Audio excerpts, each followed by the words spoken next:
Le 29 mai 1453, le monde chrétien assista à la fin d'une ère. Constantinople, la grandiose capitale de l'Empire byzantin, tomba face à la puissante armée du sultan Mehmed II de l'Empire ottoman. La ville, qui durant plus de 1000 ans fut le bastion du christianisme en Orient, succomba après un siège brutal de plus de 50 jours. Mais comment tout cela est-il arrivé? Quelles furent les erreurs, les batailles décisives et les conséquences pour l'Église et pour l'Occident?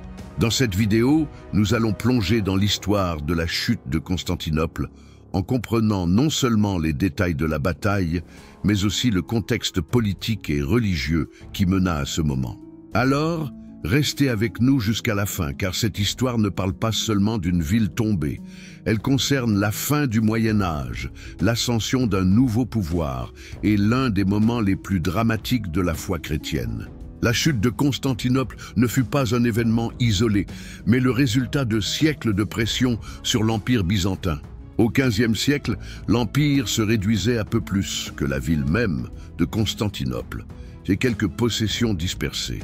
Le glorieux empire qui autrefois dominait la Méditerranée orientale était désormais encerclé par la puissance grandissante de l'Empire ottoman. Les Ottomans, dirigés par le jeune et ambitieux sultan Mehmed II, étendaient rapidement leurs frontières, avec pour objectif de conquérir la ville qui, si longtemps, avait résisté aux menaces islamiques. Pendant ce temps, l'Europe occidentale était divisée. La guerre de 100 ans entre l'Angleterre et la France affaiblissait les royaumes européens, et les tentatives de la papauté d'organiser une nouvelle croisade pour sauver Constantinople échouèrent face à l'indifférence des rois. Religieusement, le christianisme était également fragmenté, car le schisme qui avait divisé l'Église entre Rome et Constantinople empêchait une union pleine entre catholiques et orthodoxes. Le siège de Constantinople commença le 6 avril 1453. Le sultan Mehmed rassembla une armée d'environ 80 000 hommes, ainsi qu'une puissante flotte navale pour bloquer la ville par terre et par mer. De l'autre côté, l'empereur byzantin Constantin XIe Paléologue ne disposait que de 7000 soldats, dont des mercenaires occidentaux. L'un des plus grands avantages des Ottomans était leur artillerie. Le sultan engagea des ingénieurs européens pour fabriquer d'énormes canons, comme le célèbre basilic, capable de détruire des murailles autrefois jugées impénétrables. Pendant des semaines, ces canons bombardèrent les fortifications de Constantinople, ouvrant des brèches de plus en plus larges.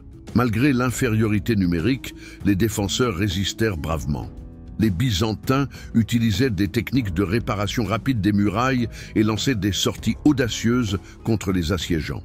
En mer, ils remportèrent une victoire initiale en transportant des navires par voie terrestre pour contourner le blocus ottoman dans la Corne d'Or, surprenant ainsi leurs ennemis. Cependant, la résistance ne pouvait durer éternellement. Dans la nuit du 28 au 29 mai, Mehmed lança une attaque finale. Des vagues de soldats attaquèrent les murailles, déjà affaiblies. Le coup fatal fut porté lorsque les Ottomans découvrirent une petite porte restée ouverte, par laquelle ils envahirent la ville. Au matin, Constantinople était prise. L'empereur Constantin mourut au combat, luttant jusqu'au dernier moment. Son corps disparut parmi les morts. La ville fut pillée pendant 3 jours. Comme il était d'usage chez les armées de l'époque, les églises furent profanées, les citoyens tués ou vendus comme esclaves. L'iconique basilique Sainte-Sophie fut convertie en mosquée, marquant le début d'une nouvelle ère pour Constantinople, désormais Istanbul, capitale de l'Empire ottoman. La chute de Constantinople eut des répercussions profondes sur le monde chrétien et sur l'histoire globale. L'événement marqua la fin de l'Empire byzantin, qui avait été l'un des plus grands bastions du christianisme oriental pendant plus de 1000 ans. La religion islamique se consolida encore davantage dans la région, et les chrétiens restés sur place durent se soumettre à la domination musulmane, avec des restrictions et des taxes spéciales. L'Église orthodoxe, déjà affaiblie par la fragmentation du christianisme, vit son patriarche de Constantinople désormais subordonné au sultan ottoman.